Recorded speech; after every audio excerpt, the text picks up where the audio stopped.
been since 2016. And the series is created to address issues raised by the contemporary American socio-political scene from a philosophical perspective, highlighting the metaphysical, epistemological, and/or ethical ramifications. Those words we love to say in our classes, right? The series was suggested and generously underwritten by an anonymous donor. As I've said, we've been presenting the Philosophy Now lecture since 2016. We've had a brief hiatus during the COVID pandemic, and we're glad to be back and glad to have Dr. Anne O'Byrne here visiting us. Before I start, I just have a disclaimer to read to you from Carroll College. Carroll College seeks to provide a campus intellectual environment that encourages the pursuit of truth, critical thinking, responsible decision-making, civil debate, and respectful dialogue. Carroll College neither agrees nor disagrees with views expressed, but rather provides a forum so that each person attending may hear, contemplate, and discuss the ideas and opinions presented. With that, welcome again, and I'd like to invite Dr. Ron Colley from the Philosophy Department to introduce tonight's speaker. Thank you. Well, my name is Elvira Roncalli, and I'm very excited to introduce Dr. Anne O'Byrne, who comes all the way from Stony Brook University, New York State, and she is a great scholar and writes about very urgent and pressing questions of our time. She, for instance, has written, among others, these two books that I have had the pleasure to receive from her today, Natality and Finitude, and this, which is fresh out of press, The Genocide Paradox. And it is very recent, and the topic that she will talk about tonight is connected to that. But we all know that democratic life is a very complicated type of life, right? That it is full of tensions and contradictions, and I'm sure that we can visualize or think in our mind of some more very recent challenges that we have encountered. Well, Dr. O'Byrne faces some of these questions in her work, such as questions of radical democracy, natality, embodiment, race, and genocide. And this particular book, The Genocide Paradox, Democracy and Generational Time, focuses in particular on the paradox, one of the paradoxes at the heart of democratic life, namely that democracies abhor genocide, and yet they perpetrate their own genocidal violence and then fail to acknowledge it. The question then that she comes to address in that book is, what will it take to envision an anti-genocidal democracy?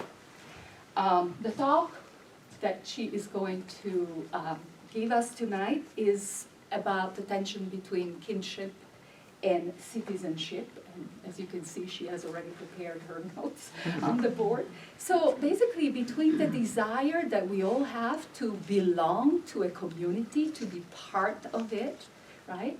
And at the same time, democracy is this very challenging idea of coming together with people with whom we have hardly anything in common. And so what is at stake for democracy in this desire to have kinship with people that we never met? Does it point at best to a certain democratic deficit, or might be at worst on a slippery slope toward racist nationalism? So without further ado, I welcome Dr. Anne O'Byrne, who will talk on kinship, citizenship, 23andMe, and the end of democratic life.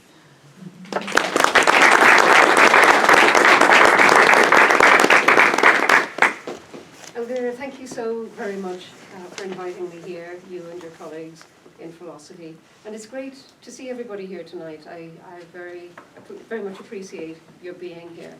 Let me begin by saying a few things about belonging. So belonging is something that is obviously important to us. I don't think that's terribly controversial. I don't mean ownership or propriety, proprietorship, but I'm talking about a meaning that is built into the Germanic roots of the word belong, which is to go along with, to be proper accompaniment to be appropriate to. So in English, the verb to long at first meant both to long for, in the way that we use the word now, in the sense of despairing or of desiring or pining after, but also to belong with, incorporating both desire and the necessary separation. Then there's the adjective belong, which we don't use anymore, which has its roots in the notion of equality. The primary notion appears to have been equally long or corresponding in length, whence running alongside of, parallel to, going along with, accompanying as a property or an attribute. Belonging is not something that we happen to like and enjoy and seek out.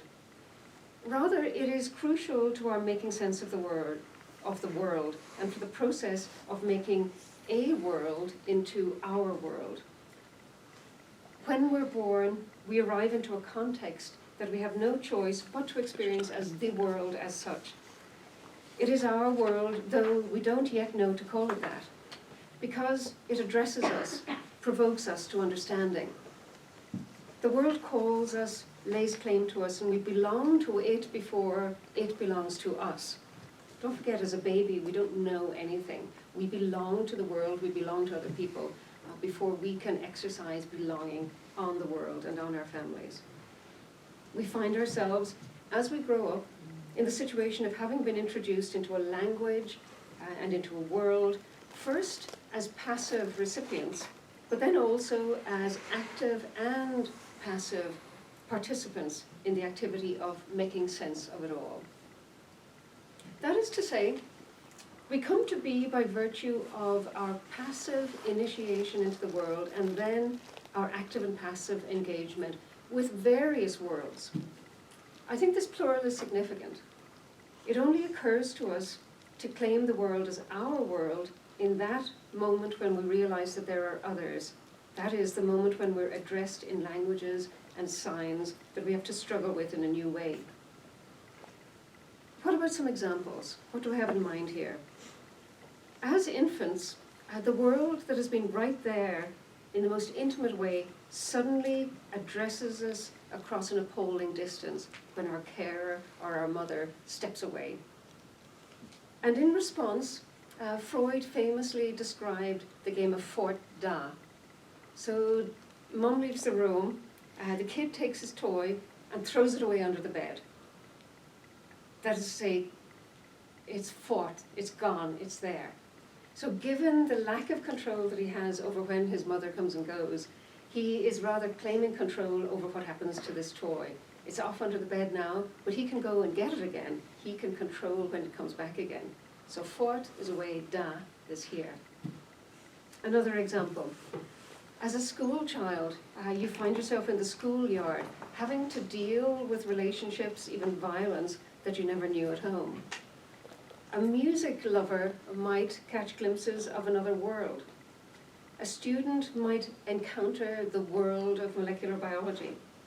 A newlywed might be struggling to understand the world of his in-laws. The migrant scrambles to learn a new language. The patient tries to decipher the language of the medical pharmaceutical complex. That is to say, we encounter worlds, each with a history and a tradition, each one addressing us, calling on us. We come to belong to some of them, but not all of them at once, and not all of them in the same way. So today, what I want to do is share some stories of belonging, experiences of belonging. And I'd like to think about them in three different sections. So first of all, the notion of democratic belonging, and the story there comes from ancient Athens. The second is a sort of belonging that we get thanks to a family lore, a sort of belonging that's supported by evidence, by knowledge that we glean from stories and from archival research. And the stories that we'll talk about there will feature some celebrities. On the third, under the third category, we take that a step further.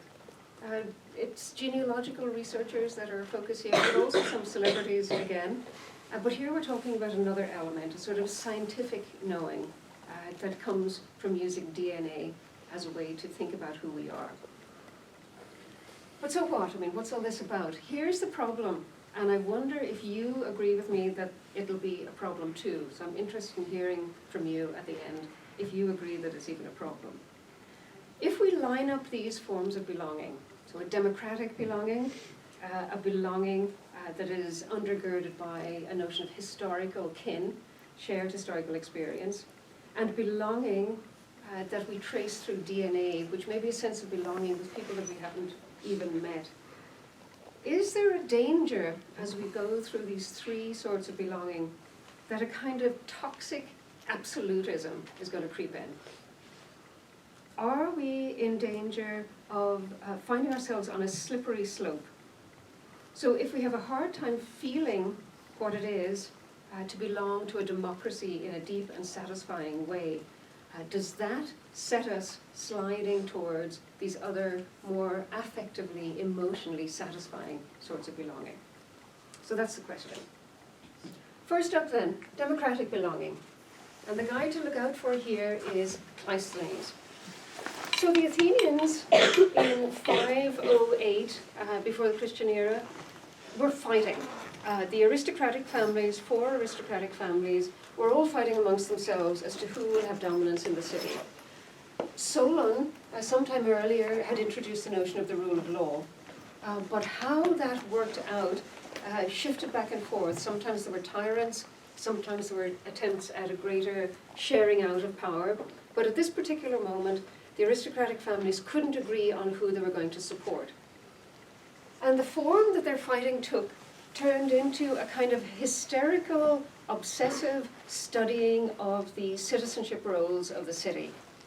So anybody that they disagreed with, they would challenge their parentage.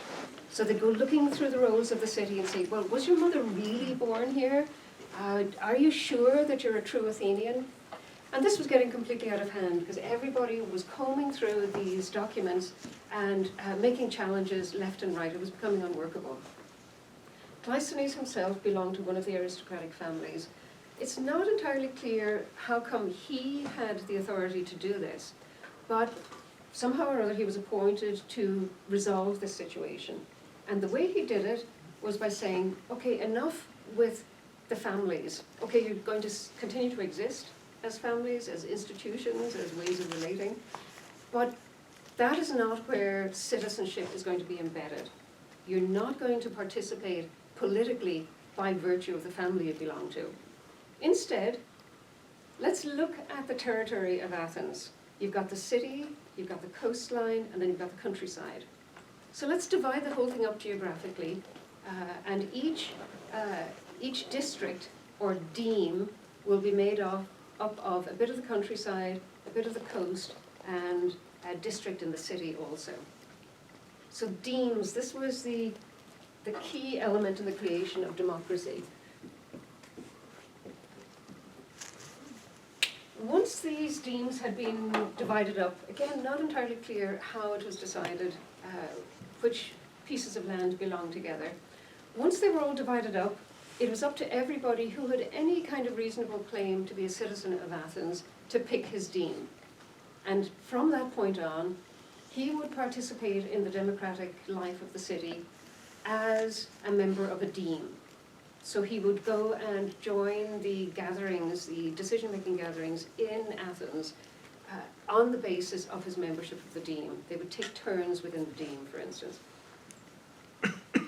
This is kind of amazing. This is a really new thing. This is a break with the long-standing ways of doing things that relied on notions of family and inheritance and those sorts of bonds and modes of belonging. And so here is that anarchic moment that I think is crucial to democracy. So this will give you a sense of what I mean when I talk about democracy. I'm not so much interested in the life and survival of institutions or patterns of voting or checks and balances. Rather, what I'm trying to get at is this anarchic moment that's built into the history of democracy. That there's a moment when we could start over and decide. Okay, all well and good. All the citizens pick their deans. What happens when their sons come of age? Does this next generation get to pick their deans again? Do they get to enjoy that anarchic moment, starting over? Well, no. After that, you ended up participating in politics on the basis of the dean that your father belonged to. So after setting aside all that familial stuff, just for one moment, it gets right back into place again. Of course, the Greeks are tricky. It was only the guys that we're talking about here. We're not talking about the large population of slaves that were running Athens, that were doing the work of Athens at the time. We're not talking about the metics, the migrant workers who were likewise keeping the city going. So taking Athens as our example is not without its problems, but I do want us to think about it because of this anarchic moment, because of the possibility of doing something very new.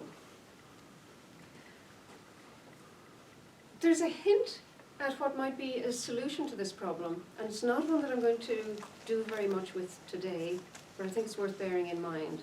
If you remember in Plato's Republic, he begins to build a picture of his own beautiful city, a fantastical, imagined city. And how does he get around this problem of starting, this problem of how we are going to count who belongs or not? And he solves that problem, solves it, with a myth. The myth that all Athenians were born of the earth. This is what provides Athenians with their shared origin story. They were all born of the earth of Athens, and that is what makes them Athenians and capable of a sort of specifically Athenian democratic belonging. So much for democratic belonging. It is a belonging that involves having, at its most formal, it means belonging together without having any substance or other sort of identity in common. Involves maybe having very little in common, as Elvira put it earlier. But now, as we go along to talk about this other way of belonging, let me ask you a couple of questions. Do you know the names, first and last name, of your 8 great-grandparents? Think about it for a second. Can you think of the names of all your great-grandparents? Another question, is there somebody in your family who has somehow or other taken on the role of kin-keeper, the one who would be able to name all of those grandparents, and maybe their parents again? The one who, sends you a WhatsApp every so often saying, oh, look what I just found out about our great-great-great-great-great. Is there somebody like that in your family? Hands up about the grandparents question. Can you name all of them? Interesting. Kind of, maybe? Sort of. It's easier to keep in Spain because you keep both last names. Oh, right, so the names accumulate. The names accumulate. Yeah, interesting. Oh, interesting age profile to the answer to that question. So maybe the longer we live, the more interested we get in these questions. How about there being somebody in your family who does the kin keeping? Wow. Yeah, so that there's somebody who's into that. All right. In my family, it's my eldest brother who again does this. Oh, look what I discovered in the parish records this week. So genealogy was always a big explicitly political preoccupation for aristocratic and religious dynasties, maybe for obvious reasons. They always had to figure out where the legitimate line was going to go next. But it became an obsession with blood, blood in particular in 16th century Spain. And then it became a hobby for middle-class people throughout Europe and North America, starting sometime in the middle of the 19th century. Now, in the early 21st century, it's also a popular television phenomenon. So in 2004, the creators of a BBC celebrity genealogy series named their program, Who Do You Think You Are? So each episode has the shape of a hermeneutic exercise, so an exercise in interpretation. And in most cases, a more or less failed one. So the specific initial question varies. You know, where were my grandparents born? What became of my exotic great-grandmother? Am I related to anybody famous? But these questions all share the character of being the distinctive questions of a historical person. So they're basically historical questions. So far so good. Yet asking them under the supervision of that oddly accusatory question, who do you think you are, means that when we begin, we're already being invited to think in terms of the gap between the sense of ourselves that we accumulate in the course of a lifetime of acting and speaking and being with others, on the one hand, and then the truth, quote-unquote truth, of who we really are on the other. It's as if our lives don't demonstrate who we are, but rather where we come from, who our ancestors are, that is the real story of who we are. So we embark on any hermeneutic quest, any quest of interpretation, in the expectation of being changed. Anything else would be a kind of a disappointment. If we went and did this research and came back to exactly the same place that we began. But the difference here is that we do not presume that there will be a truth of who I really am. Hermeneutics, as we've received it from the German tradition from the 19th century into the 20th century, hermeneutics begins by putting us, our very selves, in question. But it fails if it ends up by putting us beyond question. So it's kind of a failure if we get to a point where we say, okay, now I know who I really am. I don't have to think about that anymore. So celebrity genealogy offers this exercise as a kind of a spectacle. So to appeal, its appeal implicates us in the pleasures of grand historical narratives and then small human stories as well. Kind of schadenfreude and the celebration of diversity, the thrill of discovery and the horror of recognition. Public people, I think, attract our attention, not least because they appear to have committed that Oedipal sin of acting as if they know who they are. This was Oedipus's problem, right? He never questioned who he was, and so committed great sins as a result.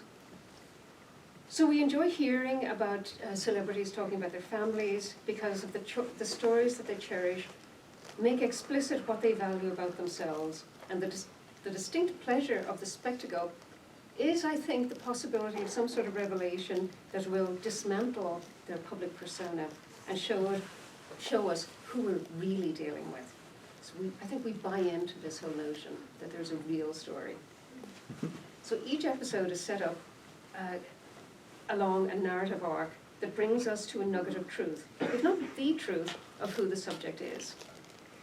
So in one of the early episodes of the US version of Who Do You Think You Are, it was Sarah Jessica Parker who finds out that she has an ancestor who died in the California gold rush, and another one who was accused of being a witch in the Salem witch trials. So the camera focuses on her face. Wow, she says, this has changed everything about who I thought I was. Everything. And these are the moments that the show is made for. It introduces itself in just such terms. So the subtitle of the show is, because to know who you are, you have to know where you came from. So we belong, no matter what, to those people from whom we descended, whoever they were. In this sense, genealogy TV programs are onto something. Featured in yet another genealogy show, Deepak Chopra discovers more information about his forebears than he ever thought possible. And he describes the experience as finding an opening onto the universe. Yet, rather than transcendent, it's an earthly belonging that he experiences here, born of the planetary fact that we all came from and we belong to the earth. This is how Chopra describes this experience. Genealogical research is how we give discriminatory content to the feeling of belonging. It's not accidental that when Chopra glimpses the universe, he sees it through his family line. He says, look, it's Chopra's all the way down. Now, how we belong to our forebears shifts at a specific generational remove. I am my parents' daughter in a different way than I am my great-great-grandmother's great-great-granddaughter. Those are different relations, they're qualitatively different relations. And then also, in a different way than I am the descendant of 1 million distant ancestors.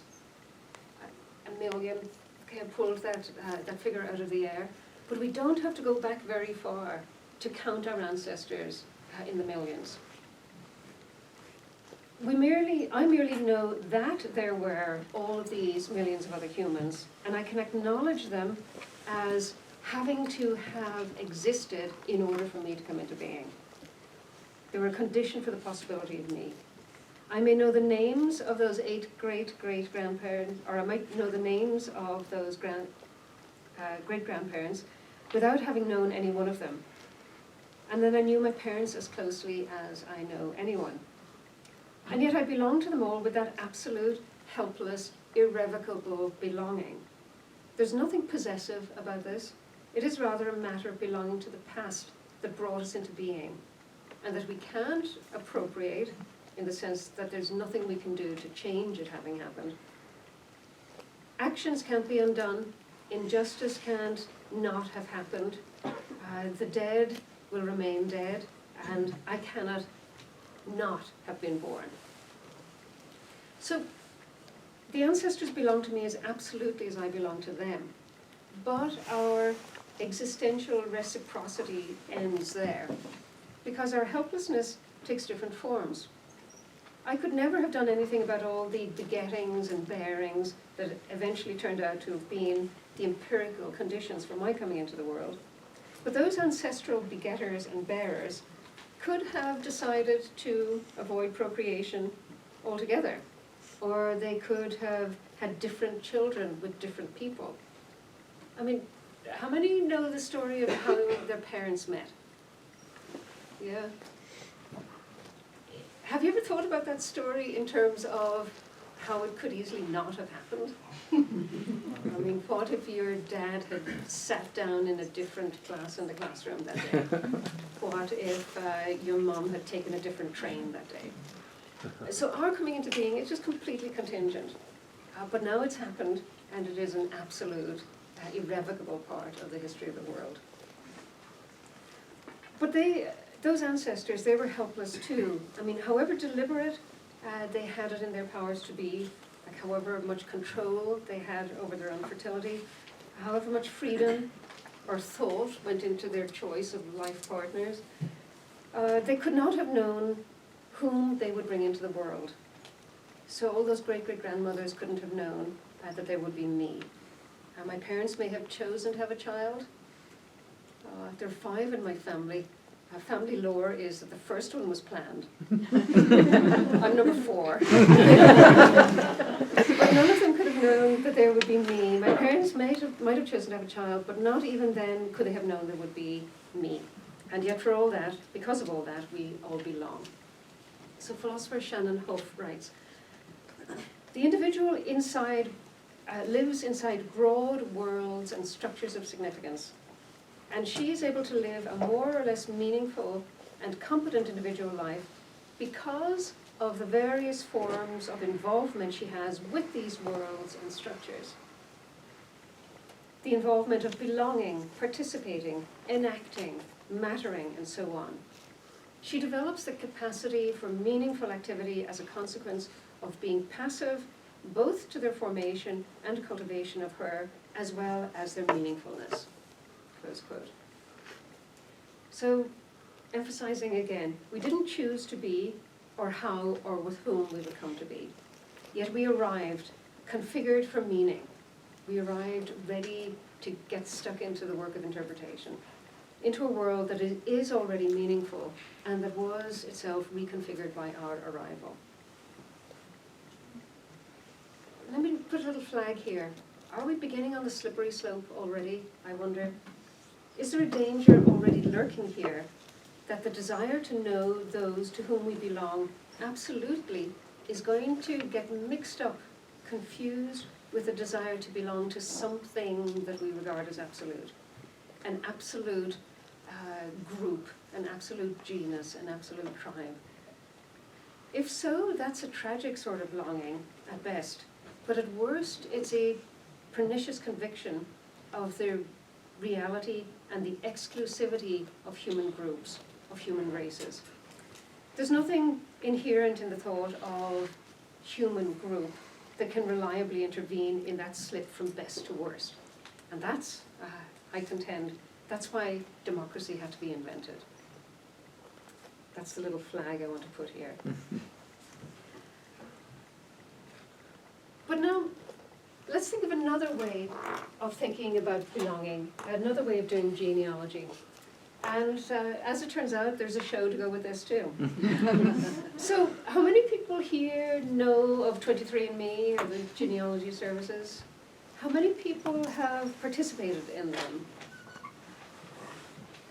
I'm surprised. I thought it would be a lot more people than that. Yeah. Wow. How come? Did someone give it to you as a Christmas present? Did you? No, I decided to just see. Interesting. Now, I am the genealogy tracker on your family. Did you make your family members, or did you invite your family members to do the 23andMe as I well? invited my parents because I wanted to see how it was the same and different. Right? Yeah, and they were into it? They both did it with a different service, which was kind of fun. Oh, right. Interesting. How about you? How come you decided to? So we know more about my mom's side of the family because we have like a genealogist and he tracked it all the way back to the Mayflowers. Wow. So when we were sitting down, my dad's dad is adopted and we don't know, like it was very secret and hidden. Like he didn't know he was adopted until he was in his 60s. Oh my goodness. And so my dad was like, well, I'm going to take a DNA test. My life's been a lie. And so he just kind of took it. And then my brothers and I were like, oh, like, we'll join in. This is fun. And we found out a whole bunch of stuff. Very interesting, weird stuff. A lot of interesting stuff. Interesting. Well, it's a thing. And I imagine there would be more people in this room who would have interacted with it at some point. Because how many data samples, how many DNA samples do you think 23andMe has, don't Google it, has in its database right now? It's a bunch. How many? 10 million? Billions? Yeah, that's really it. 12 million. Perfect. It was as low as 2 million when I started thinking about this stuff. A couple of years ago, it was just 2 million. But I mean, the interest in this has grown exponentially. So there's more data all the time. So more information to compare your DNA to all the time. So the sort of information people can expect to get back now is more and more detailed. All right. So Finding Your Roots is a US PBS television series hosted by Harvard philosopher Henry Louis Gates Jr. And it represents, I think, a new generation of celebrity genealogy programming. So here, we have the same format again, pretty much. Here, guests investigate their family histories first through family lore. So they go on about what they think they know about their families. Then there's a bunch of historians and archivists who work with them to add more information, perhaps upend some of the stories, as we saw with Sarah Jessica Parker. And finally, and here's the new element then, is they do a cheek swab and have their DNA analyzed and compared with a large database. The premise is made explicit, so quote, by decoding our DNA and revealing the diversity that is hidden in the branches of our family trees, we'll discover just how blurred the lines that divide us really are, close quote. So you see the difference in sensibility. The other one was, who do you think you are? The implication being, we're going to show you who you are. Here, it's explicitly about diversity. Maybe you think, maybe you have a notion of who you are, but it's probably going to turn out to be more diverse, more complex than you reckon. So each guest at the end of the show is presented with a DNA pie chart, which is then discussed as a picture of who she is.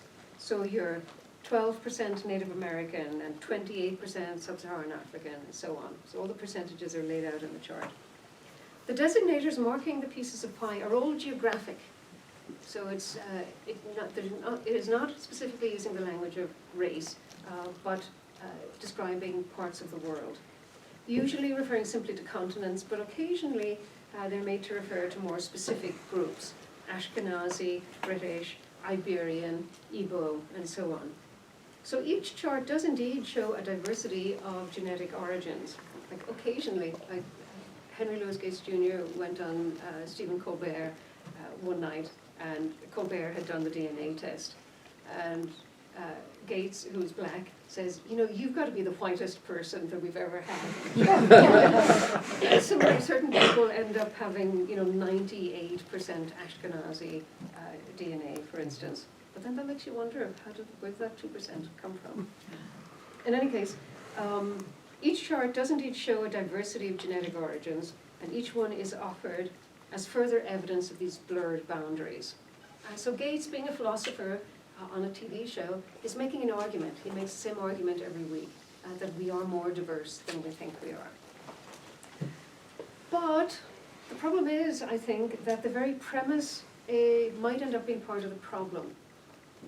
Imagine the most satisfying kind of surprise that you would get in this show, that you would see an anti-Semite going on about his view of the world, and then would end up being presented with a chart showing that, there were Jewish ancestors. That'd be just so fun to see that happen. Or, white supremacist turns out to be descended from black people.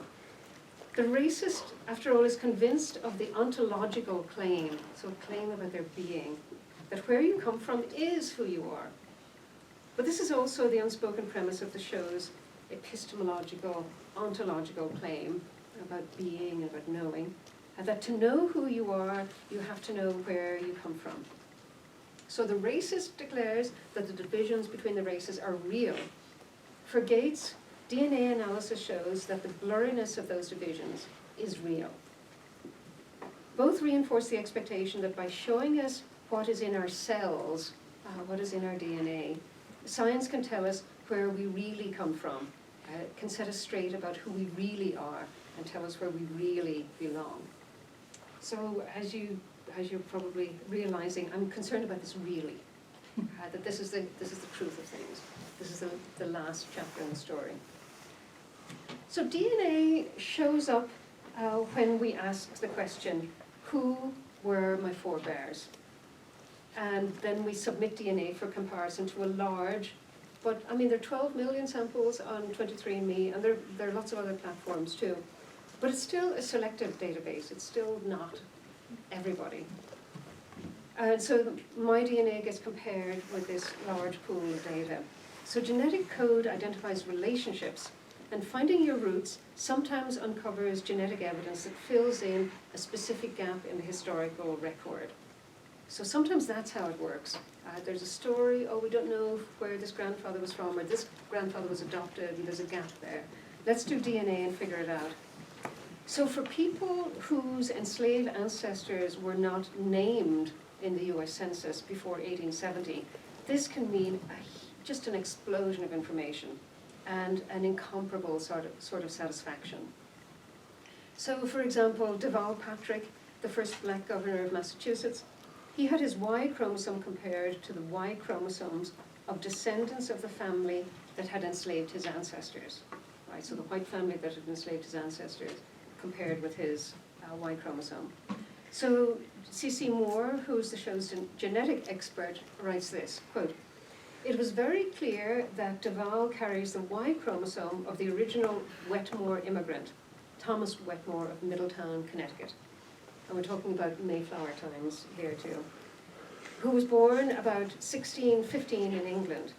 We even identified a candidate who was extremely likely to have been the father of de Val's direct parental enslaved ancestor, supported by DNA matches to one of his named descendants, as well as to others with shared ancestry. So you see how the two sets of knowledge are working together, the historical knowledge and the DNA knowledge, completing or offering a more complete picture. So this all was possible because the Whitmore family of New England had a huge archive of their own, and they had a huge amount of family lore to support this sort of dynastic sense of themselves, going back to the time of the Mayflower. And so they had all of this data against which to compare de Val Patrick's DNA. So that, for Patrick, the DNA directs him back into the historical record and the world of narrative, adding a name where there had only been an empty space in his own family tree. For the Whitmores, for their family tree, it meant that an unacknowledged scion could now be recognized. So the moments of recognition are not always that simple or easy. When the education reformer and author, Geoffrey Canada, who's black, traced his lineage to enslaved ancestors in Franklin County, Virginia, genealogists identified the slave owner who was probably his ancestor, and he also identified other descendants, white descendants of that slave owner. They got in touch with those people, but they didn't want to do the DNA thing or participate in the show. So Canada responds on camera, quote, "I've always hated slavery and always felt, thank God that I never had anything to do with that. And now, maybe my ancestors were very much part of this. So in some sense, I have to claim both sides of this equation. You can't push it off on one group without assuming some responsibility, I think, ourselves. And that's what makes this so complicated. That's what I think makes being an American so complicated." Close quote. And notoriously, in an incident that led to the Finding Your Roots show being suspended temporarily in 2015, the actor Ben Affleck successfully lobbied Gates to leave out the fact that one of his ancestors was a slave owner. So once it all became public and the show was suspended for a while, Affleck posted his response to it. Quote, "I didn't want any television show about my family to include a guy who owned slaves. I was embarrassed. The very thought of it left a bad taste in my mouth. I regret my initial thoughts that the issue of slavery not be included in the story. We deserve neither credit nor blame for our ancestors, and the degree of interest in this story suggests that we, as a nation, are still grappling with the terrible legacy of slavery." Yeah. Interesting, in a footnote here, around that same time in 2014, Anderson Cooper appeared on the show and was told that not only were there slaveholders among his ancestors, but that one of those ancestors had been killed by a man who was enslaved by him. So this guy who's a slave owner, and one of his slaves had beat him to death with a farm hoe. So Henry Louis Gates Jr. Presents this information to Anderson Cooper and says, "Well, what do you think? Do you think he deserved it?" And Cooper replies, "I have no doubt that he deserved it. I feel bad for the guy who killed him. I feel bad for the other unnamed people enslaved on that same property. Whatever happened to them? When I think about how many people's names history just never remembers, and people whose stories are never told, it's shameful. And I feel a sense of shame over it. But at the same time, it's the history of this country." Closing the quote from Anderson Cooper. So if DNA shows us new branches of our family tree and leads us to otherwise unknown names and stories, well, that's a good thing, right? If it gives African American families access to information about their forebears that otherwise is denied to them by historical racist practices, then that's also a good thing. If it produces a ferment of embarrassment, satisfaction, inspiration, regret, and pride, if it produces a bad taste in our mouths, if it produces reflections on responsibility and credit and blame, if it sets us grappling with the legacy of slavery, then that all seems like a good and indeed a politically necessary thing. But if DNA shows itself in the form of a racial pie chart, then what does that show us other than a racial pie chart? So Dorothy Roberts puts it like this. She puts the case pretty starkly. Quote, "The ideology of race as a natural division between human beings that is somehow written into our genes will have devastating political consequences.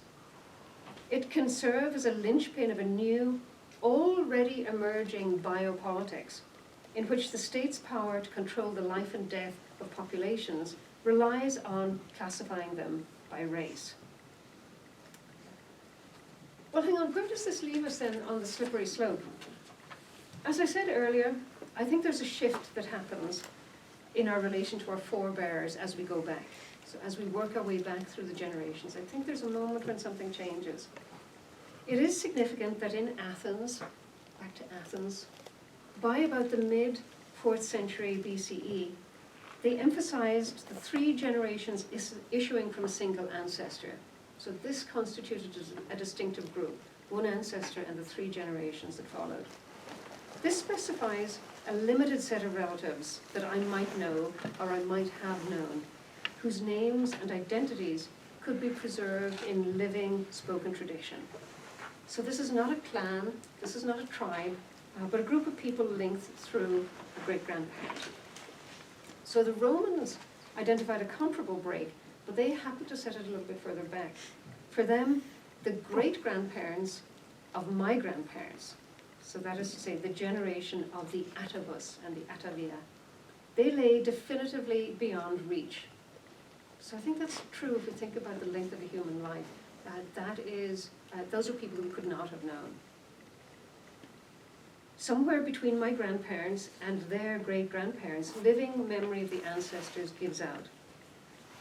And family history has generally failed at that point, spoken family history.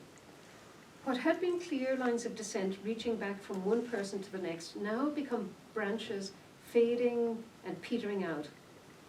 So at this point, to whom do you belong cannot be so easily answered with named, storied men and women, with the result that my people, so in the plural, my people, which is used to refer to so many particular people from whom I came, become my people singular, that is to say, a people.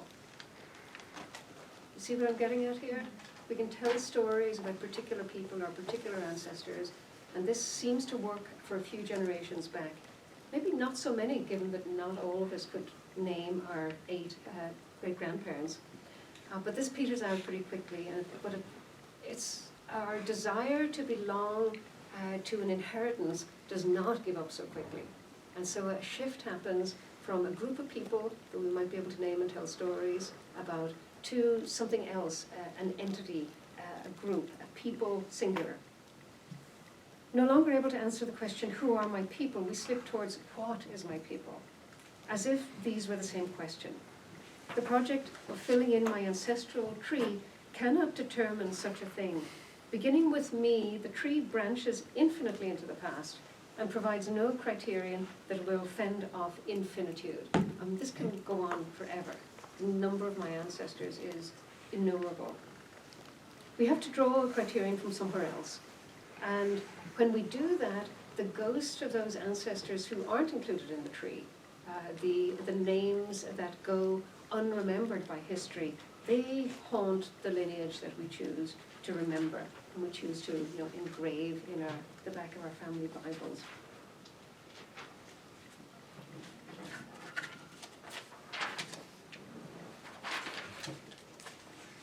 Excuse me, bear with me a second. So Dorothy Roberts, who a moment ago was warning us about the ideology of race, she argues that biological race and genetic determinism are 2 powerful ideologies that have been ascendant in America since that time, since the time of the founding of the state, and that have a large and, more troublingly, I think, a growing influence in public policy and public understanding. Even if the scientists who framed the Human Genome Project, for instance, are insistently opposed to that sort of genetic determinism, the producers and consumers of folk biology remain eager to accept genetic explanations for social relationships and behaviors because they believe that race is inherited biology. Roberts writes, these race gene claims simultaneously confirm the myths that races exist in our genes and that genes can tell us everything about ourselves. Together, they support a biological explanation for the widening racial chasm in health, incarceration, and indeed in social welfare. So, turning now to the question and drawing towards a conclusion here, maybe you agree with me that there is something fascinating and powerful about knowing about your forebears. But maybe we can also agree that we should pay some attention to what that fascination is about and what knowing, what that sort of knowing leaves unknown. At least we should make a distinction between knowing those to whom we belong absolutely and the conviction that there is a group to which we belong, that is an absolute group, a genus or a clan that provides a complete identity. So just a couple more stories. The Black American actor Isaiah Washington was spurred to submit a DNA sample for comparison to AfricanAncestry.com because, he says, of a feeling that he had long had of being adopted, which he experienced as a need to find a connection with people he could acknowledge as his people in Africa. So clearly we're talking about a people, singular here, because of the impossibility of tracing back beyond the Middle Passage. So African Ancestry's database at that point contained genetic information from 200 different ethnic groups in Africa. And Washington's test showed that he had genetic similarities with present populations in Sierra Leone and also with the population, with certain groups in Angola. So he responds to the information like this, quote, "All the external things that I thought I needed in order to connect me to Africa were now unnecessary. Africa had been inside me all along." Close quote. Yet, whatever's inside, however we in Washington understand that way of thinking, we perform ourselves, and the categorical knowledge of what has been there all along was at the same time kind of imprecise for his purposes. It gave him two peoples to belong to. A larger database for comparison might have given him many more. After all, African Ancestry's sampling of 200 different African groups seems pretty big until you learn that there are 250 ethnic groups identified in Nigeria alone. So he made a decision. He got to make a decision. He decided that there was a group in Sierra Leone that he would identify with. And he attended a homecoming ceremony there. He established a foundation to help support schools and hospitals. He was ceremonially inducted into the Mende community, and he received a Mende name. So if Isaiah Washington embarked on his genealogical search out of bewilderment, and then others sometimes do it even though they already have an orientation, an existing identity or orientation. So Alondra Nelson describes the experience of a genealogy researcher who had always identified as Hottentot on the basis of family stories, and who didn't feel immediately compelled to give that up once a mitochondrial DNA test, so this traces the female line, placed her forebears among the Akan of Ghana. So her response from AfricanAncestry.com included a certificate, I am Akan, something that hang up on your wall. But this wasn't in any way decisive for her. So ancestry platforms are eager to present their information as the truth. Like this is, you wanted to know what defines you, you wanted to know who you really are, well here it is, and there's a certificate too. She was committed to the reliability of DNA information, so she wasn't worried that there was a mistake. Quote, I've seen people let off jail sentences based on DNA. I'm not questioning about DNA, close quote. But in fact, she took it upon herself to decide what the results of her DNA test were going to mean. And she was going to do so in her own time. She ended up talking to a group of other genealogists. She struck up a friendship with a neighbor who was from Ghana, and she attended some cultural events, challenging not DNA, but those who thought it was up to them to interpret it for her, on her behalf. DNA evidence is always underdetermined for genealogical purposes. It never tells the complete story. And those who produce it offer knowledge that is far from specific and always ahistorical, generating what Nelson calls, so the author Alondra Nelson calls, the paradox of imprecise pedigree. Final thought then. This radical democratic belonging then, belonging is a different sort of belonging. It is a choosing to belong with those you have nothing in common with, other than the daily effort of figuring out how to live together well. This is Aristotle's point, that the point of political existence is figuring out together how to live together well. So the demos, those people allocated into demes, we, as members of a democracy, citizens of a democracy, the demos is not a people. It has no source of its identity other than being here now. I find this amazing. So there's a sort of an amazement that comes with the revelations on the genealogy shows. There's kind of a sense of, that's cool when I get a message from my brother saying I've discovered yet another ancestor of ours. It must have been an incredible experience for your father to find out about where he had come from, who he was descended from. But I think there's a sort of amazement that we should remember to feel when it comes to thinking about how we manage to exist with so many other people as citizens of this democracy.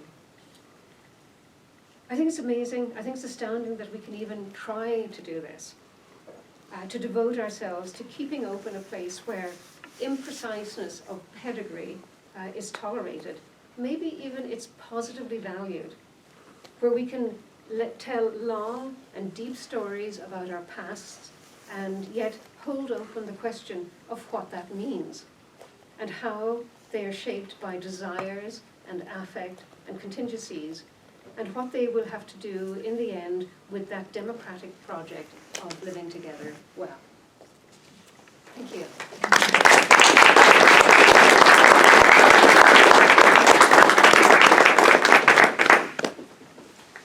Well, I'm just saying we have time for some questions. Excellent, I would love some questions. Comments also are welcome. Yes, Dean. This is an observation that I'm going to try to frame as a question. One of the odd things about 23andMe is they are gleefully, every week or so, giving me a list of a dozen people I am distantly related to. What do you think of that? Really? Fourth and fifth cousins, none of whom I have ever heard of. But to Henry Louis Gates' point, he's looking for diversity in ancestry. Yep. What I get from this is diversity in descent. Right. All my 8 great-grandparents are Greek, Okay. okay? And these people, less than 15% of them, 20% of them are Greek. They are all these different ethnicities. So all of these great-grandparents came from Greece or were completely of Greek heritage, but then their offspring and their offspring, offspring started marrying other people. Fifth, fourth, and fifth cousins are before the great-grandparents. Oh, gotcha. Oh, I see. Yes. Oh, So I get what you're I saying. know about, this is right? I know about the, especially the, well, great-grandparents' descendants and where there was intermarriage and where there wasn't. But what I was enthralled by was, I was expecting 50% Greek, right? And instead I get, 15 to 20% Greek. Interesting. So we've got all this diversity in descent, and I'm wondering how that might fit into some of these arguments. I think it's a great enhancement of the point, right? That the diversity goes in different directions. It's not just about the fact that as people come to America, I mean, this American story, as people come here and meet people of other ethnicities, the diversity increases all along. But it goes back ways as well. Yeah. Yeah, that's interesting. Right in the back. I hope I can do this well. When you talked about the Greeks and demos, what came to my mind was somebody who did some good things and did some bad things. Napoleon, who said everyone is a citizen first. So who said that? Napoleon. Napoleon, He right. opened the ghettos. Everyone's a citizen. Citoyen. Right. That's what you are. You can be anything else, but you're a citizen first. Right. And that, of course, damaged religion and so on. You put religion in the second position, put ethnicity, whatever that meant, whatever that word means in the second position. So am I hearing, it's one of your implications, which I want to get confused about, is that in democracy, no matter who we are, we've got to live together, work out the best solution, Aristotle, of course, because everybody's a citizen first. Now, how are citizens going to live together? Right. But, there's always a but, right? And then I want to confuse that.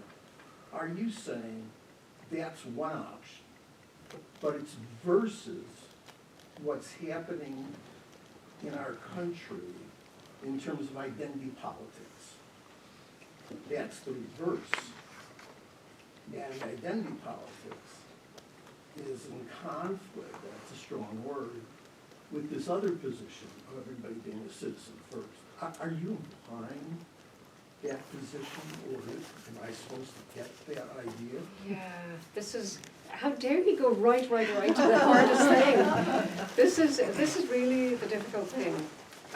So on one way of thinking, what I would like to offer is a view of democracy as an opening, the opening where we get to work on understanding questions of who it is that we are, what it means to live together, how we're going to make this thing work. So is it the case then that we're going to have to shed all of this, shed the other identities on the way into this public space? Are we going to have to just entertain the positions of our fellow citizens as citizens? Like, is this going to be a kind of a stripped bare citizenship? We're all kind of placeholders as citizens. I don't think that does justice. I don't think that is an effective way of producing a just society, because it is a matter of fact that we do come with very different experiences and bearing ancestral injustices. So what does this mean? So we have this lovely open democratic space, and we're all working on things together. But we're bringing all our identities into the space with us. How do we stop it becoming just about that? And how do we stop it? Well, Rousseau was worried about this already. How do we stop it being about factions? How do we stop our interests coalescing into, or our identities coalescing into interest groups? And that's precisely the problem that we're wrestling with, right? One of the most interesting things about this, and one of the toughest things about this, happens on the level of affect. The sort of affective appeal that comes from the sort of thing I've been talking about here, knowing your ancestors, knowing who your people are, and then using that as a way to feel yourself surrounded by your people.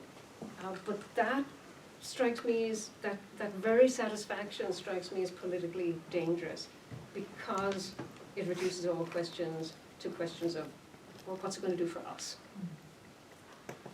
Now I want to complicate, Complicate it even more. I have to disagree with you on something. It's a Oh, dear. minor point. These are your words. Completely contingent how my parents or your parents. Oh, right. Okay? Yeah. Minor point, but does fit into the broader issue. I think for many people, it's not completely contingent.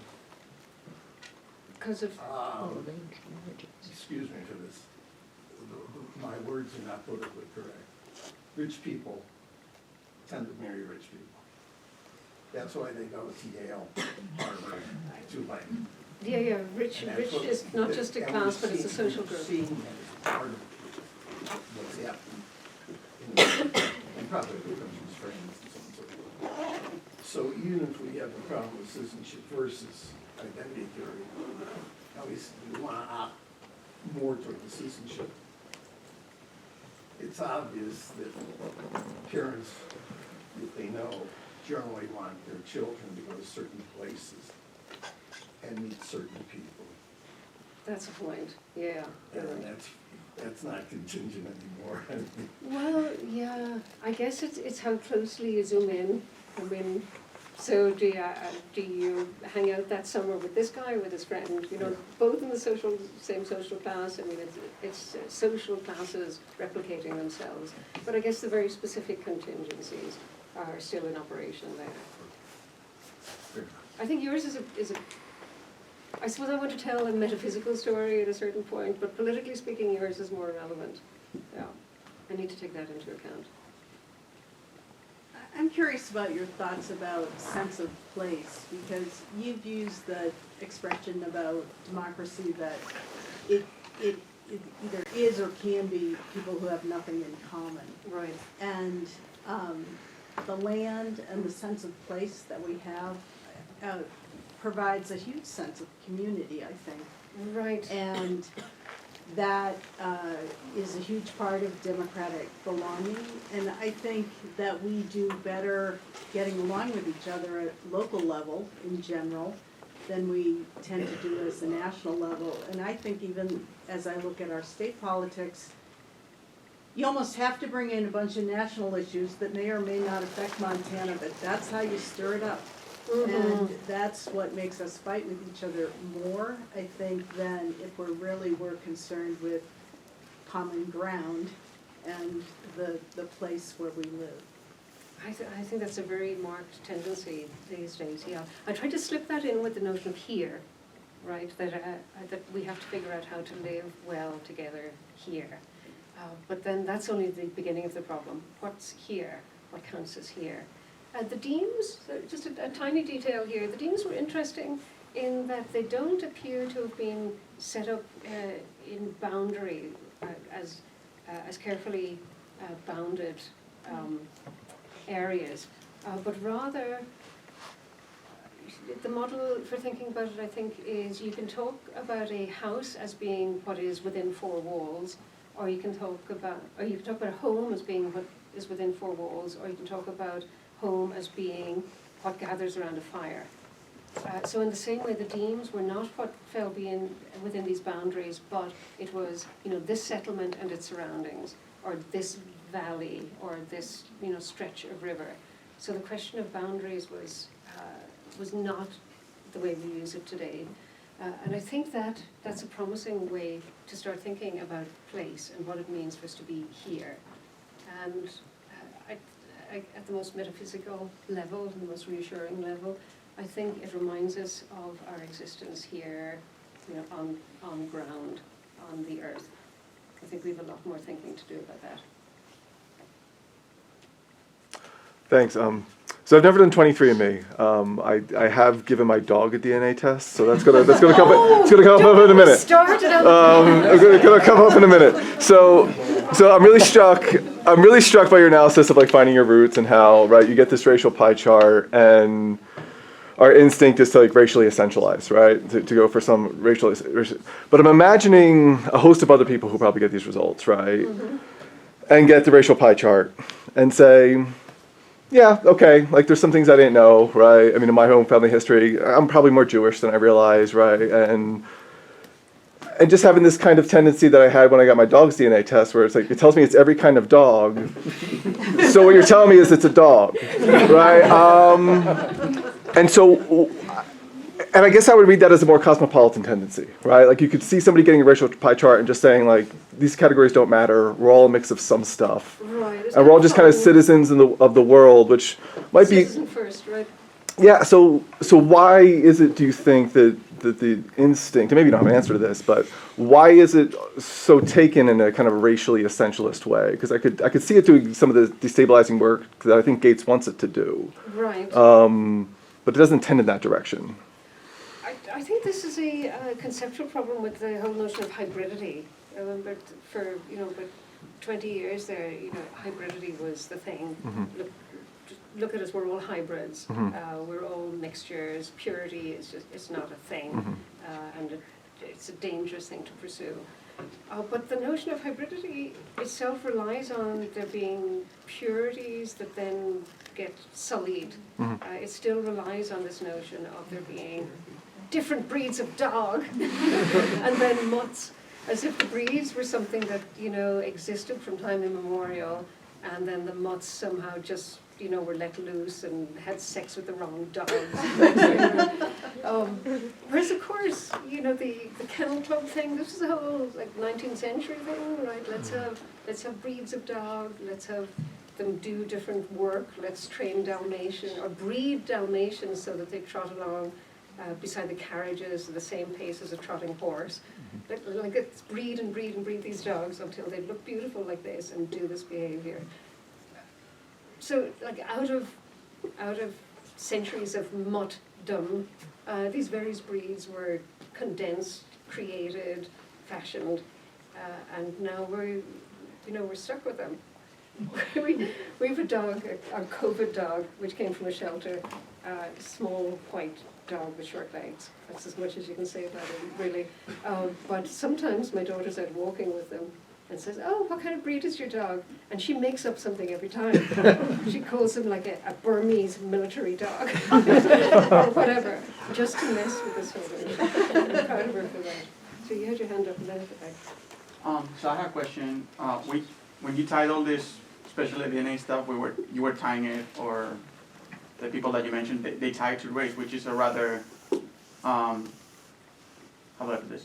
A rather, like, in a way, arbitrary way to say, to put that, just because I'm from Spain, or presumably Hispanic up until I take the test, and maybe I'm not. Right. But just because I'm Hispanic, let's say, that doesn't mean I'm any less capable of anything or more capable just because of my coming. What does this say about? I don't know if anyone here has watched the movie Gattaca. It's about 20 years old, I think. How do you spell it? Gattaca. It's Gattaca, something like that. Okay. It's about a dystopian future Right. in which they figure out the human genome. Oh, right. Right. I haven't seen that. And they since pretty much start like messing with the DNA, they pretty much put humans like it's just telling. They take out this gene. Do you want your kid to be blonde and have blue eyes? You want him to be 6'4" and an athlete? They do all these sort of things before birth, so your kid comes out and is an incredible athlete or whatever you want, or has an IQ of 250. In this movie, every kid who's like born naturally, especially if they have some sort of condition, they are pretty much rejected. They're the bottom of the society because they weren't made to perfection. Could this happen? If you go into the human genome of things, and we're sort of doing that in a way, even when we go into the DNA. If I have like a genetic heart condition that even if I don't have it myself, I carry within my DNA, would I not be allowed to have kids because I'm poisoning the breed after me, and I'm spreading the disease? This is a question of eugenics, right? Yeah. It's not only is it a dystopian projection, but it's part of our history. It was invented in the United States. Of course, the the Germans took it to its pinnacle. But that stands as a,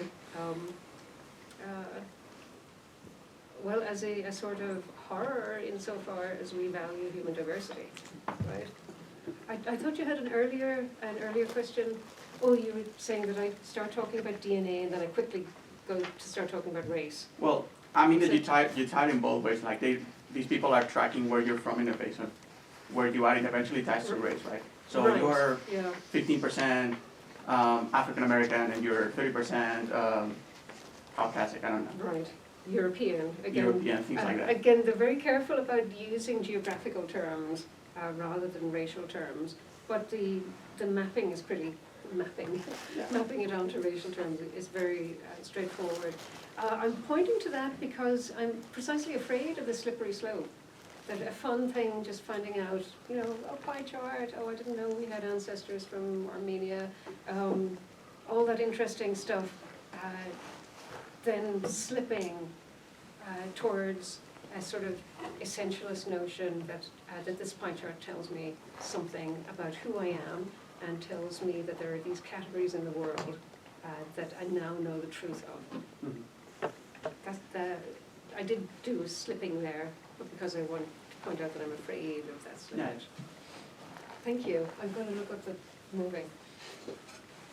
This is an expansion of, I think, of the cosmopolitan question, and it seems to me that if you take the two slippery slope options and you follow them to their extreme, they actually end up making a mockery of themselves, and you're left with the democratic belonging as the only option. Maybe I'm being really optimistic about this, but so sort of two examples of the second one, and I'm going to make up some numbers, and you did, so I'll take that liberty. But it's close. So I think if you take everybody of European descent, or with some European descent, so I think most of us in this room could trace an ancestor back, and I think the time is maybe like 800.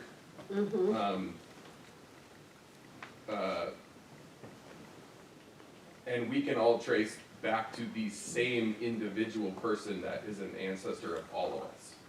Not just like, so that it's that like cross-meshing of generations. So everyone in here, if we go back to 800, we could find one person that is an ancestor of all of us. Because when you go back so far, there's just more and more and more and more, and eventually we get to a point where we all share the same one. It makes it obvious. And it's Oh, I mean that each of us would have so many that there would there's have to bound to be some one overlap. that is the same for all of us. I'm not sure how the mathematics of that works. But it is, I mean, you read about this stuff. As far as tracing back mitochondrial DNA. So just through the female line. Yeah, so Eve, Eve. African Eve. That's right, yeah, there is. But you're talking about just 800 years ago, Right. so we don't have Oh. to We go don't back have to go that 100,000 far before years. we all share a single person that we can point to. All right, So, But it's because we each have thousands and thousands and thousands, or Right. millions. yeah. So that's the example for that one where I think if you expand on this idea and you try to grapple with there's something special about my forebears that I can latch onto, it evaporates because we can all latch onto the same thing. Right, okay, And gotcha. then I guess for the genetic one, when you start to expand on the pie charts, I think exposing the idea that they're just simply not telling you about most of the DNA, because I think if you look at genetic diversity, even within a region, we know that there's more variability within that particular region for most genes Yeah, than there are between different places. And I think that gets to your concept of being careful with race, because biologists sort of say genetically it's not particularly important. it's not And very it's a- helpful. It's a subset of genes, it's not all of our genes. Right, And so there's far more commonality in the genes, it's just that we're picking the ones that happen to map to geographic location as a way to separate ourselves, and we're ignoring the massive proportion of those where we have actually something in common. So I'm not sure. Thank you. Yeah, I like it. Yeah. Wow. but it's an optimistic view maybe. I don't know. Except what remains then is for us to decide how that matters and how we fold that into our stories about who we really are and how we ask the question of who do we think we are. There's 3 hands. Me? Yep. I have the feeling this DNA test, they are social constructs disguised as a hard science. If we trace this lineage back and forth, we all come from Africa. It began in Africa. Exactly. The So Eve. the politics of this, I believe it lies in who decides where to set these points of reference. So Exactly. if I decide this is the point where I say I'm Greek or I'm German or I'm Latin American or whatever it means, Yeah. this is the political potential of this DNA test lies in this. So I believe the people who do this test, they really have political potential because they can decide when to draw this point of reference. What do you think about this? I think that's exactly right. Yeah, it's the work of interpretation. I think maybe the real question is who gets to do the work of interpretation? Is it 23andMe deciding if they're going to test, 100 of the 250 ethnic groups in Nigeria or not? I mean, how is that data, like how much of that data is going to be compiled from where? Do the people belonging to 250 ethnic groups in Nigeria want their DNA included in this database? Who has proprietary control over it? Who gets to do the work of compiling those databases, and then who gets to interpret the information that comes from them? There's a danger that it becomes another kind of technocracy, that the experts will tell us how to interpret them, whereas we should rather be educating ourselves. We should be educated in what is at stake in interpreting them. So I like very much the distinction you made in the beginning when we go from who we are, and we can go back to a great-grandparent or something of the sort. And at a certain point, you start answering who we are by where we're from. Further back then, I would call it the who question to the what question, Yes. as you said. Yes. And I think it's very, very interesting that identity is assumed to be reducible to genetics, as an example, or where you're from. Why is not identity as much a question of who are you surrounded by? What is your geographic location? Back to the land question. Right, Yeah. right. I think there's a way in which identity is too much framed sometimes in terms of I am this, I am this, I am this, and why is not identity also a future question, not just a past question? How do you mean that? I think who we are is not simply a product of our past. So if you think of it in terms of when you're in a society where you're starting to make decisions about where you're going to go to school, Right. who you're going to stop Yes, and talk yeah. to, and who you're not. Yes. So at what point are there trajectories or futures, possibilities that are a part of identity? Right. Yeah, I like that thought. How do I project myself into the world? How I can't do anything about this past that created me, but then how am I going to take that up and project myself forward? That's a really nice thought. Hang on, is there someone who had, you had a question? Yeah, I guess it's a similar idea. I don't know how to articulate this super well, but it seems like generally people talk about like the distinctions in identity between like kind of like Western thought and Eastern thought, and how there's kind of more, very generally, like a communal aspect to like your identity in like somewhere like India, where like, and I'm just thinking like, do you think this is more of like a Western problem, I guess, or like a danger, like the slippery slope is? I think there's something to that, and I think North America, the settler colonial societies in North America have a very particular thing going on here, because of, well, for Black Americans, it's the Middle Passage and that, you know, definitive break. I mean, finding in the historical archive your way back to Africa is virtually impossible. But then for impoverished migrants, you know, from other parts of the world, there is a version of that too. I hear that my grandfather came from there and that my great-grandfather came from there, but do we know, did they spell their names right at Ellis Island? There's a lot of family lore that gets lost in the process of migration.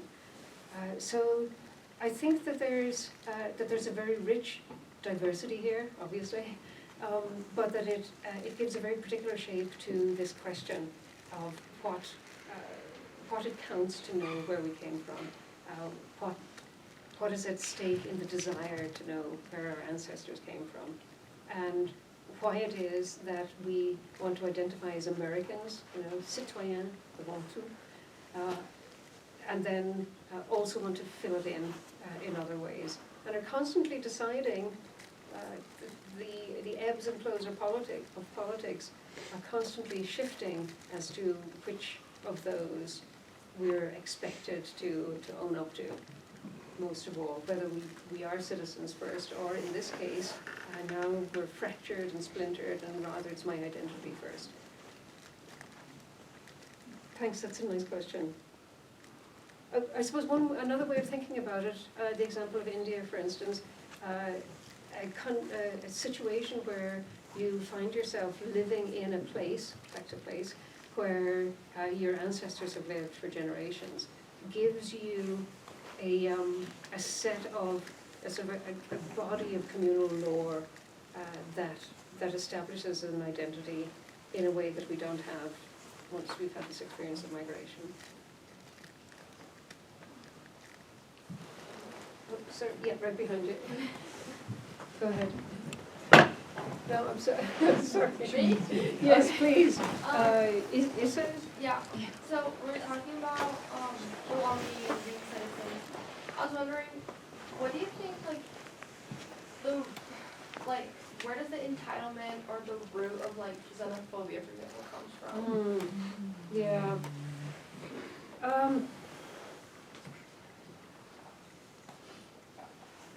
This is a good question. I think the word entitlement is helpful as you use it here, because it seems to spring from an experience, like looking at the world, looking at how things are shaking out, and identifying others that seem to be getting something without deserving it, that they something that everybody has this story. My grandfather came with $10 in his pocket and worked his way up. And now here are those people, fill in the blank who those people are. And they're doing things illegally and are being helped out in the process. That's not fair. They're getting things they don't deserve. I think that's a common narrative when it comes to the particular forms of xenophobia we bump into in the US today. It came up in conversation in class earlier, right? What the sort of thing that happens at the borders of the United States. What do you think? What do we all think? I mean, what are the sources of this feeling that we are here and the foreigners are there? And xenophobia is literally we are afraid of foreigners. I think you're right. The word entitlement is a good way to put it. Because at the end of the day, we are literally we all come from different places. No one is full-on American. And I deserve to be here, and I get to decide who is here. I think that's interesting. And I don't know, it's weird. There's something very pernicious to, and explicitly racist about this notion of replacement. The notion of replacement that we, again, who counts as we? Is there a genetic or racial account of that? And then difference being the thing that is going to replace us. We are we are under threat because these different people are coming in to be here with us. So, what you said just made me think of, so a connection to social psych, the in-group, out-group, and one of the things about in-groups and out-groups Yep. is when you're a member of an in-group, you see the complexity of your in-group, and they're all individuals, and you're willing to cut them some slack and understand where they're coming from. But we see members of out-groups as very homogeneous. They're Right. all, and they are like that, and we know that about them. And people say that all, well, I've lived with these X people and they're all like this. Right. And it connects a little bit to this kind of reification of DNA. I mean, it connects and allows you to say, yeah, they're members of this group that have genetic relationships, so they are They are like all that. like that, yeah. Even though it's these tiny slices of genetic material, these little tiny slices. But we don't know that, people don't know that. They think there's this group and they are all alike and they are all dangerous or bad or criminal or whatever it is that they think. Yeah, that in-group, out-group distinction, a long-lived one, it's been around for a long time, but it's very useful as you put it. So you had your hand up several times, but I was calling the people that had Yes, of spoken course, in. and Yeah, Elvira has you not go, you spoken go, yet, Dave, and she yeah. has her. Oh, you don't want? I will go ahead. I was just thinking, I'm interested about the, what you said at the moment, that there is the demos, the deans, right? They get to determine who is Athenian, and then the people who will come later don't get to do that. So I'm thinking in terms of democratic reality. Right. How do we ensure that the newcomers or those who are latecomers that come later on Right. get that anarchic time that you mentioned, Right. that interaction to really be part of that democratic reality? Oh my God, that's exactly what I'm trying to get at. I mean, how are we to understand our democratic existence such that we maintain this openness Right. towards newness? And this is, you teach and read Hannah Arendt a lot too. So this is a crucial notion, and the Natality book that you showed folks earlier has that at its center. I mean, there are new people coming all the time in the form of babies. I mean, there's a new generation showing up all the time. And what would it mean for us, older generation, to tell you all, younger people, well, you know, we set this up pretty well, and now you just keep it running, keep it well oiled. Don't mess with it too much. This is, as Hannah Arendt puts it, this is striking from the hands of the new generation the power to remake the world, to do it yourselves. Yeah. And to do it better. She acknowledges the possibility that they're just going to burn it down.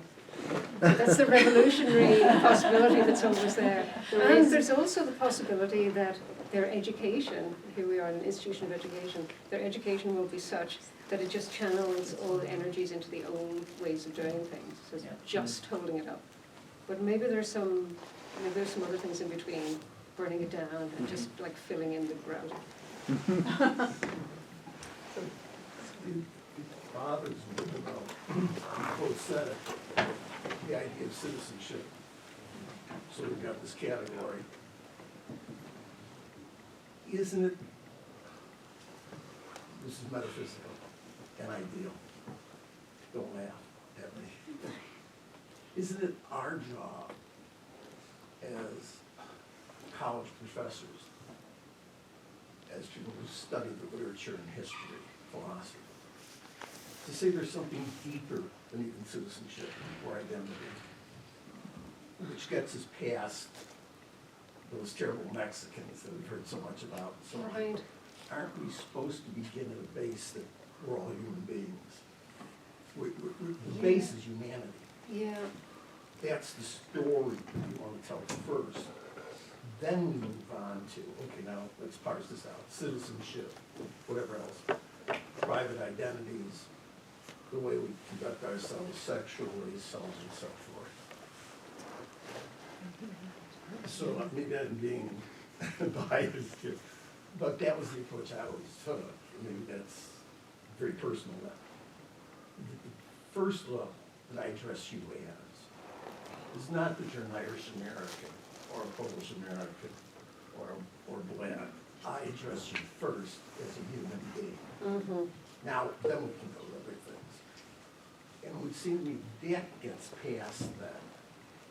But we don't want to treat this ethnic group this way, or we do want to treat this ethnic group this way.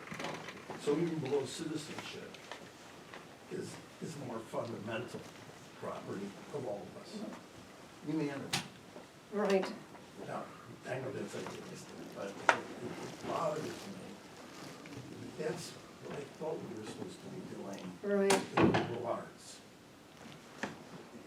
In reading literature and philosophy is to show human problems across the whole spectrum. That whether we're Chinese or American, we're going to share the same kind of problem. Excuse me if that's a speech. It's a beautiful speech. It's a really beautiful speech. And I'm mindful of the time. Oh, I don't want can to I just- interrupt. It's 8:37, and I know we have been here a long And- time. And And you've had your hand up for ages. yeah, so Dave. All right, this is just a quick comment.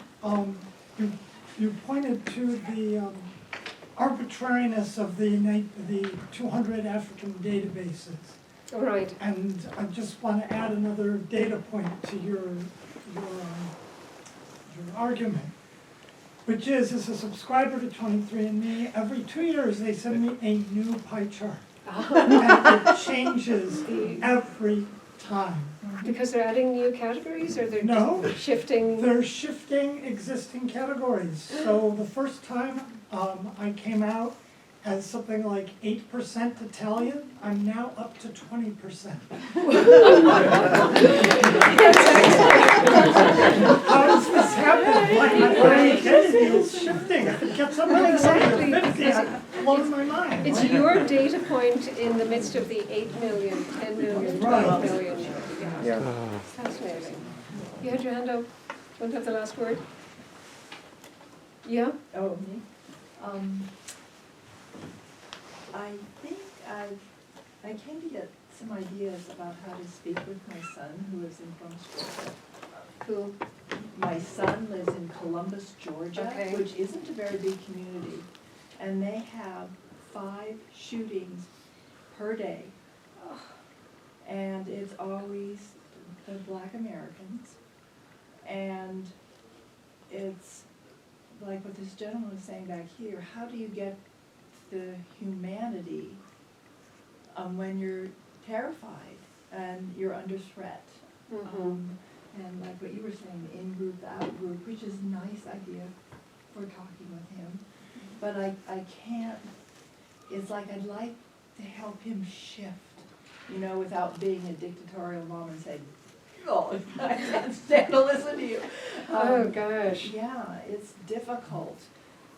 I think I really take the humanity point, but I can't help feeling that that it may be something that we have to get to rather than the place we start from, in the sense that we have to meet the particularity of the person we're talking to. And there's an awful lot that goes into that. I think if we start talking about this history, about the depth of our genealogical research, the depth of our historical experience, we realize how tough that's going to be. Like the difference across which your son is trying to live. That there is, I don't think we can think of humanity as a way to short circuit that, but rather we have to go through difference to find the humanity. Who has the recipe for it? I would love to know. Yeah. There isn't one, there are many. I think there are many, yeah. And that shall be the last word of the evening. Thank you so much.